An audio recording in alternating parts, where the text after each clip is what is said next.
দর্শক বন্ধুরা, আসসালামু আলাইকুম। সবাইকে শুভেচ্ছা জানাচ্ছি। দর্শক, প্রচন্ড খরতাপ, আজকে যে পরিমাণ গরম পড়েছে, আর এই গরমেতে কিন্তু মানুষ ঘর থেকে বাইরে বের হতে পারছে না। তা আমরা আসলে যারা কাজ করি কৃষি নিয়ে, আমাদের আসলে বিভিন্ন সময় বাইরে যেতে হয়। আর আজকেও আমরা বাইরে এসেছি এই খরতাপকে উপেক্ষা করে। তা আমি আজ এসেছি ঝিনাইদহের কালীগঞ্জ উপজেলার তিলোচনপুর ইউনিয়নের বানুরিয়া গ্রামের একটি কৃষি ফার্মে, যে ফার্মটি মধুবন কৃষি খামার নামে পরিচিত। আর এই খামারটি গড়ে তুলেছেন একাধারে শিক্ষক, সাংবাদিক এবং কৃষি উদ্যোক্তা মিজানুর রহমান। তার এই বাগানে আমরা এসেছি। তা আপনারা দেখতে পাচ্ছেন, আমি তার বাগানের ভিতরে দাঁড়িয়ে আছি এবং হাঁটা চলাফেরা করছি। তো এখানে এসে একটা বিষয় আমি দেখলাম তার এই বাগানে, সেটা হচ্ছে যে তিনি যে ড্রাগন বাগানটি করেছেন, এই ড্রাগন বাগানের চারিপাশে তিনি দেশি বিদেশি বিভিন্ন প্রকারের কমলা এবং মাল্টার চাষ করেছেন। আর পাশাপাশি তার যে ড্রাগন যে ক্ষেতটি, সেই ক্ষেতটিতে কিন্তু তিনি বিভিন্ন জাতের ড্রাগন সংগ্রহ করেছেন এবং সেই জাতগুলো তার এই বাগানের শোভা পাচ্ছে। বিশেষ করে এখন প্রতিটি গাছে কিন্তু কম বেশি ফুল আসা শুরু করেছে। এই প্রচন্ড যে গরম পড়ছে, গরমের মধ্যেই কিন্তু আমরা দেখতে পাচ্ছি তার গাছে অসংখ্য রকমের ড্রাগনের ফুল এসেছে।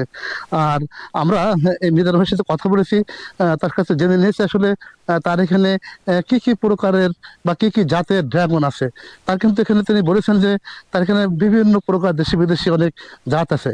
আপনারা অনেকে জানেন যে গত বছর টনিক নিয়ে কিন্তু ব্যাপক একটা হইচই পড়ে যায়। অর্থাৎ টনিকের যে ব্যবহারটা, মানুষ টনিক ব্যবহার করে ফল দীর্ঘদিন গাছে রেখে সে ফলকে বড় করে বাজারে বিক্রি করছিলেন। কেন করছিলেন? কৃষকরা অধিক লাভের আশায় কিন্তু তারা কিন্তু টনিক ব্যবহার করে ফলকে বড় করছিলেন। যার কারণে এই টনিক মারা ফল কিন্তু দীর্ঘক্ষণ বা দীর্ঘদিন রাখা যায় না, সেগুলো রেখে দেওয়া হয়। তার ভিতরে কিন্তু সেই ওই ড্রাগনের ভিতরে যে ড্রাগনের যে ফলটা থাকে সেটা ঘোলা হয়ে যায়, আর সেটা আসলে খাওয়ার উপযোগী থাকে না। আর সেই টনিকের কারণে কিন্তু গত বছরে কৃষকরা অনেক মাইরও খেয়েছেন, অর্থাৎ অনেকে ক্ষতিগ্রস্ত হয়েছেন। তো আমরা এখানে এই বিষয় নিয়ে গত বছর ঠিক এর একটু আগে বা পরে মিজান ভাইয়ের আমরা সাক্ষাৎকার নিয়েছিলাম। আসলে তিনি কেন এই বিভিন্ন জাতের ড্রাগন চাষ করেছেন। তিনি বলেছেন, আমরা রাসায়নিক দ্রব্য বা টনিক জাতীয় কেমিক্যাল দিয়ে আমরা ফল বড় করতে চাই না, আমরা জাত দিয়ে ফল বড় করতে চাই। বা বিভিন্ন ভ্যারাইটির যে জাত আছে সেই জাতগুলো আমরা সংরক্ষণ করে আমরা দেখবো যে আসলে কোন ফলগুলো ভালো, কোন সব ফলগুলো মানসম্মত, কোন ফলগুলো খেতে সুস্বাদু এবং কোন ফলগুলো বড়। সেই জাত কিন্তু মিজান ভাই তার এই মধুবন কৃষি খামারে সংগ্রহ করেছেন। আর সেই সব গাছে কিন্তু এখন ফুল আসা শুরু করেছে।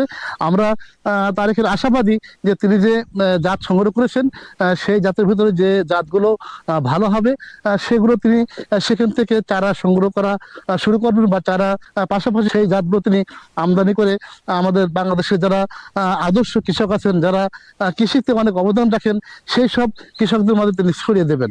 আর আমরা আশা করবো যে আসলে যে টনিক নিয়ে যে কথাবার্তাগুলো হয়েছে, যে টনিক নিয়ে বড় করে ফল বড় করতে হবে, এমন কোনো কথা নেই। এবার কিন্তু দেখবেন যে সারা বাংলাদেশে কিন্তু আমের ফলন খুব একটা ভালো আসেনি, আমি যতটুকু জানি। আর এবার কিন্তু আমের একটা ক্রাইসিস দেখা দেবে। তো পাশাপাশি এবার কিন্তু যদি ড্রাগন ফল যদি মানুষ, অর্থাৎ কৃষক যদি সেভাবে তৈরি করতে পারে, তা আমার মনে হয় ড্রাগনের একটা ভালো দাম পাওয়া যাবে।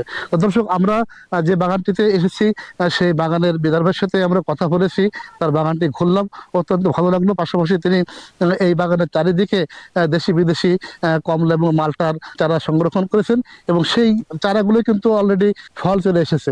সেই গাছের মধ্য থেকে যে গাছগুলো ভালো হবে এবং বাণিজ্যিকভাবে চাষ করলে কৃষকরা লাভবান হবেন, মিজান ভাই কিন্তু কৃষকদের মধ্যে ছড়িয়ে দেওয়ার জন্য চেষ্টা করবেন। তা মিজান ভাইকে অসংখ্য ধন্যবাদ জানাচ্ছি যে তার এই বাগানে তিনি আমাদেরকে প্রবেশ করতে দিয়ে তার এই বাগানটি আপনাদেরকে দেখার সুযোগ করে দিয়েছেন, এবং তাকে অসংখ্য ধন্যবাদ জানাচ্ছি। পাশাপাশি এই রোদের ভিতরে, এই তীব্র গরমের ভিতরে যারা আমাদের আজকের এই ভিডিওটি দেখছেন, তাদেরকে অসংখ্য ধন্যবাদ জানিয়ে এবং সকলের সুস্বাস্থ্য মঙ্গল কামনা করে শেষ করছি। সবাই ভালো থাকবেন, সুস্থ থাকবেন। আল্লাহ হাফেজ।